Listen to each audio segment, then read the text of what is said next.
How to add vanilla gift card to Uber Eats. Hello guys, this is Atticus and welcome back to another tutorial video. In today's video, I'll teach you guys how you guys can add vanilla gift card to Uber Eats. So without any further ado, let's dive right into it. First step, open up your Uber Eats. After you do that, let me head back here first. So after you do that, this is the page you'll be on. What you can do is head over to the account section on the bottom right. Then head over to wallet.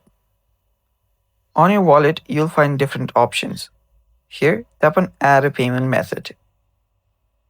After you do that, there you'll see a gift card option. Tap on gift card.